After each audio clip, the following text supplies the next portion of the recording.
This is Marshall Deutelbaum. Thank you very much for accessing my presentation, The Space of VistaVision. Variety of reasons, by the early 1950s, Hollywood's annual ticket sales had fallen to nearly half of what they had been at the end of World War II. Much of the decrease was caused by the increased viewership of television. The movie industry searched for ways to attract audiences back to theaters. The popular success of Cinerama, a widescreen format that combined 3 projected images to produce a very wide composite image with an aspect ratio of 2.77 to 1 onto a deeply curved screen, caught the attention of the Hollywood studios. Cinerama itself was much too costly and complicated for the studios to adopt. Instead, they sought a simplified version of the process that would employ 35mm film, use a single projector, and be compatible with existing movie theaters. The process would also offer a simplified version of Cinerama's multi-channel surround sound. The simplified process turned out to be 20th Century Fox's CinemaScope format, first employed in the studio's 1953 release of The Robe. The film's immense box office success launched the widescreen era. Unwilling to pay 20th Century Fox's royalty fee for using CinemaScope, Paramount Pictures developed its own widescreen process, VistaVision. Its aspect ratio of 1.85 to 1 was considerably narrower than the 2.35 to 1 aspect ratio of CinemaScope. However, because VistaVision employed a much larger negative, it was capable of sharper focus and greater depth of field than CinemaScope. Also, unlike CinemaScope, VistaVision was compatible with the Technicolor process. To highlight its advantages in comparison with CinemaScope, Paramount touted VistaVision as, quote, motion picture high fidelity, unquote. Depth of field in motion picture photography refers to the distance from how close to how far away a subject in front of the camera will be in focus. VistaVision's depth of field was quite expansive, able to hold objects from very close to the camera to very far away in sharp focus. This paper is about how the consistent design program of a Western movie, The Tin Star, incorporates VistaVision's superior depth of field. The design of the sheriff's office, the arrangement of action that simultaneously fills the foreground, middle ground, and background of the frame, and the movement of characters toward and away from the camera, rather than laterally, illustrate how the filmmaker's aesthetic decisions were made with the potentialities of VistaVision in mind. Storytelling is perfectly matched to the potentiality of the VistaVision format. From the details of the desk in the foreground to the townspeople visible through the windows in the background, the entire scene is in sharp focus. The newly arrived bounty hunter looks for the sheriff as outside the town elders, led by the mayor, make their way to the office to express their displeasure at his presence in town.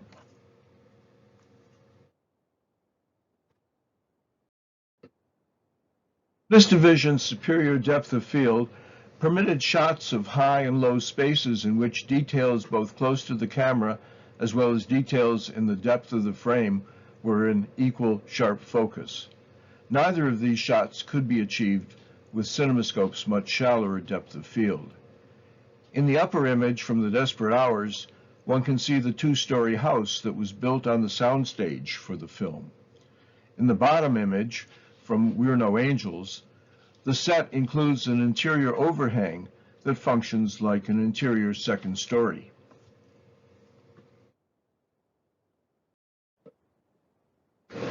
The 2 images at the right illustrate VistaVision's exceptional depth of field. The sheriff's office is designed with tall, wide windows that look out onto the goings-on in the town.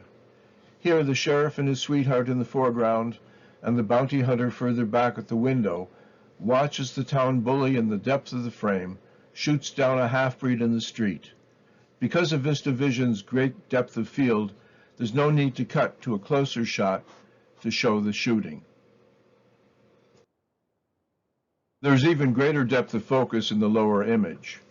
From the fine detail of the town bully's gun belt in the foreground, to the sheriff at some depth, to the bounty hunter in greater depth visible to the right of the bully's hat, to the sheriff's sweetheart dressed in white, at the greatest depth, just to the left of the sheriff's right arm. The audience can see that the bully is using his hat to hide drawing his gun on the unsuspecting sheriff. At the beginning of the Tin Star, Morgan Hickman, a bounty hunter, rides into an unnamed town to claim the reward for a wanted outlaw that he has shot. The townspeople eye him with mistrust. Many people crowd around the outside of the sheriff's office to see him, while the town leaders inside the office tell him he is unwelcome. Notice how the man visible through the window at the right in the top image is also visible in the bottom image when Hickman leaves to find a hotel room. The shots are carefully composed for maximum legibility. Reverse shots of Hickman, the first from behind him as he walks towards the town's hotel, the second a view of him approaching the hotel from inside the building, are composed in depth. These shots present him in a continuing relationship with the curious townspeople who surround him at a distance.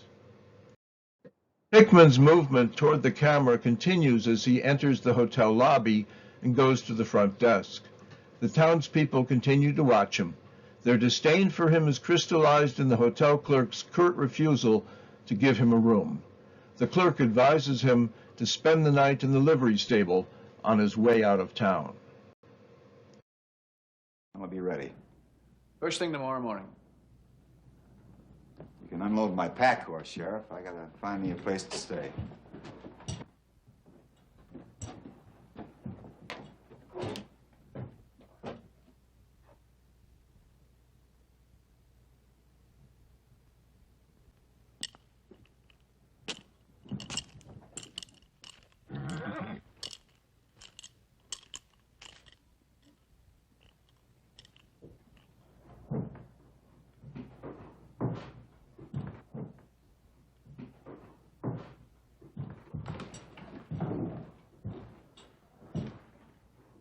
Like a room. Haven't got a room. Maybe you can find me one. I said I haven't got a room.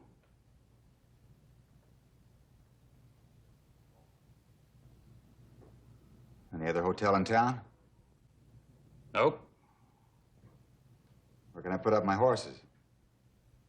Livery barn's that way. Can't miss it on your way out of town.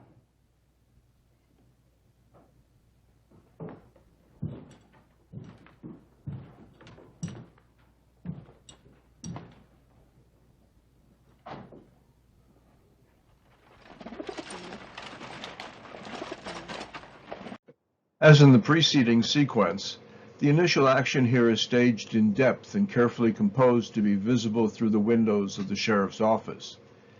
Hickman, the sheriff Ben Owens, and his sweetheart Millie Parker watch Bart Bordegas, the town bully, shoot down a half-breed outside the town saloon. The design of the sheriff's office, with more windows than solid walls, perfectly frames the action that takes place in the distance. Walking away from his office, Ben Owens stops to examine the body of the man Bogardus shot. Hickman and Millie Parker are visible in the background, standing on the sidewalk outside the sheriff's office. The sheriff walks on to confront Bogardus. Millie and Hickman, even further back in the background, remain visible on the sidewalk. The sheriff draws his gun. As Bogardus raises his hands, Hickman leaves the sidewalk and begins to move to his right. Millie remains on the sidewalk. Bogardus talks to Owens, suggesting they have a drink and talk the situation over. Bogardus wipes his brow and removes his hat, lowering it to the front of his holster. Engaged in the conversation, the sheriff lowers his gun. Hickman moves further to his right. Composition and depth makes the staging of simultaneous action possible in both the foreground and the background. Shielding the action with his hat, Bogardus slowly begins to draw his revolver. Before he can level it to shoot the sheriff, Hickman shoots his hat and gun out of his hand. Owens quickly raises his gun and takes Bogardus into custody.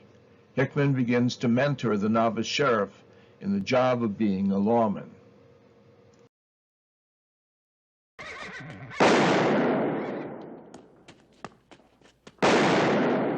on, you sign my claim yet? You sign it? It's Bogardus. He'll kill you. Let go.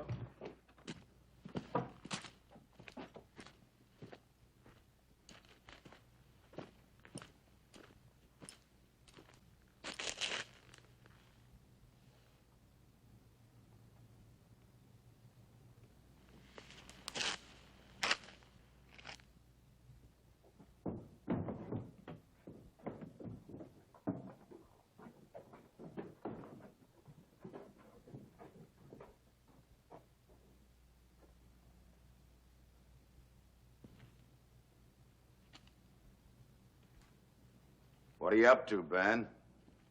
I gotta arrest you, Bogardus. You're not gonna arrest nobody. I gotta do what the law says. Law says a man's gotta defend himself. You hear me? That half-breed had it coming. Now that's far enough. Hold it.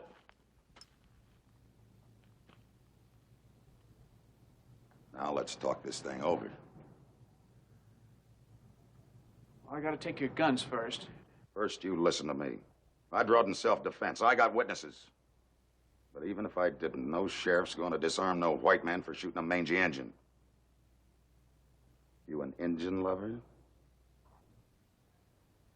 I know what I gotta do. Hold it! Now, don't try that again. Go inside and I'll buy you a drink and we'll talk this over like two grown-up men.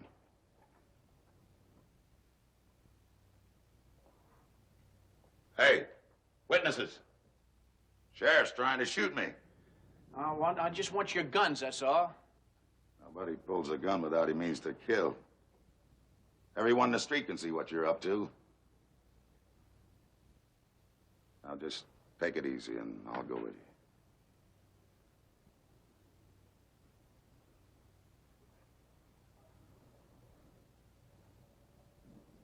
You made a mistake pulling that gun on a man like me. There was no reason in the world to do it. I don't like having no one lay a gun on me. No, sir. Hadn't ought to done it, Ben. Why, there ain't a man in town lay a finger on me if I was...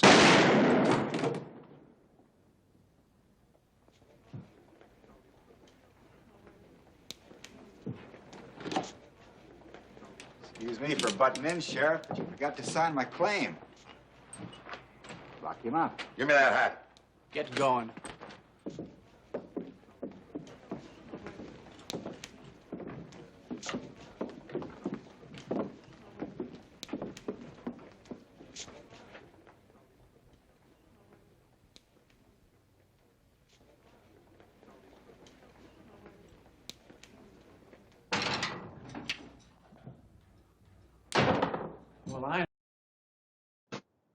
A second showdown between the sheriff and Bart Bogardus late in the movie illustrates how well the young sheriff has learned to handle his job under Hickman's tutelage. Owens has arrested and jailed the two men who killed the town's doctor. While he means for them to have a fair trial, Bogardus leads a mob that threatens to lynch the men. Owens and Hickman wait in the office to see what the mob will do. A rock thrown through the window sends the shade up to reveal the mob out on the street outside the jail. As in the earlier showdown, the sheriff leaves the office to confront Bogardus and the mob. The sheriff, holding a shotgun, confronts Bogardus, who says he'll tear him apart if he puts down his shotgun. The sheriff hands the shotgun to Hickman and walks toward Bogardus. Hickman watches from the sidewalk. Standing close to Bogardus, Owens calls the bully's bluff. By staying on the sidewalk instead of moving closer to Bogardus as he did earlier, Hickman signals his confidence in Owens' competence. Bogardus turns his back to Owens and walks away. The lynch mob lines his path. Hickman continues to watch from the sidewalk. Bogardus suddenly turns, draws his guns, and fires at the sheriff. Owens drops into a crouch and returns fire, killing Bogardus. By keeping Hickman's presence on the sidewalk in view throughout the sequence, the movie declares his confidence in Owens' ability to confront Bogardus. The sheriff is matured enough in his job to handle the town bully by himself.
Bring out your prisoner, Sheriff.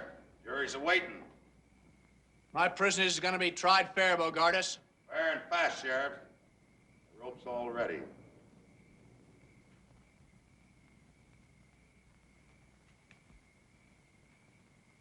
You gonna fetch him out, or do we go get him? You're a brave man when you've got 100 better men to back you up. Why don't you come on and get him by yourself? Come on, Bogardus.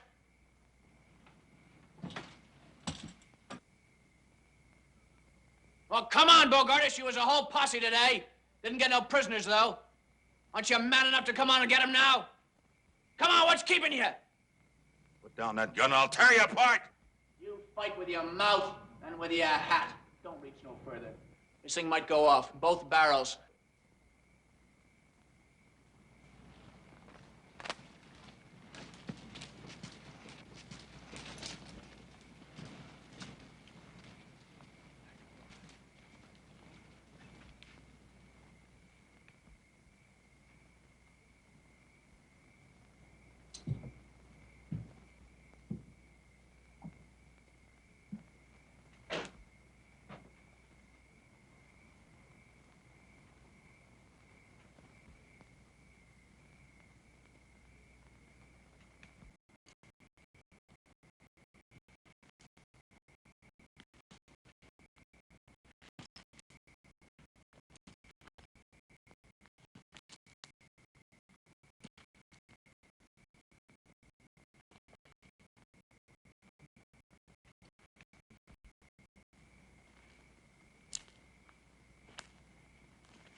All right, I put down the shotgun, Bogardus. Now tear me apart.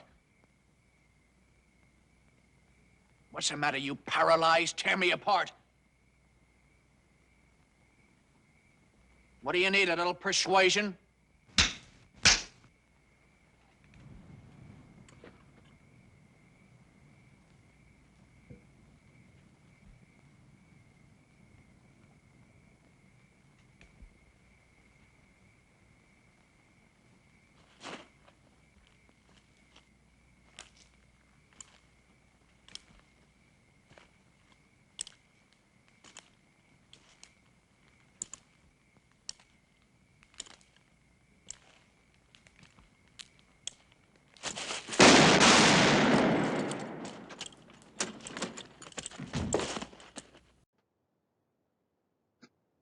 The three preceding examples illustrate how carefully the filmmakers designed the sets and the action in the Tin Star to incorporate the spatial potentialities of VistaVision. Thanks to the format's exceptional depth of field, characters are shown in the context of their surroundings, as when Hickman is the subject of the townspeople's gazes while he walks from the sheriff's office to the front desk at the town's hotel. Action extends in space from the foreground to the background in sharp clarity, as when the sheriff, Millie, and Hickman witness Bogardus's killing of the half-breed. Hickman's move to the side in deep space, as the sheriff and Bogardus converse in the foreground, shows how VistaVision's depth of field makes it possible to depict two actions in different planes of depth simultaneously. In all of these ways, the Tin Star offers viewers a rare opportunity to experience the fullness of depicted space beyond the screen. Thank you very much for watching my presentation.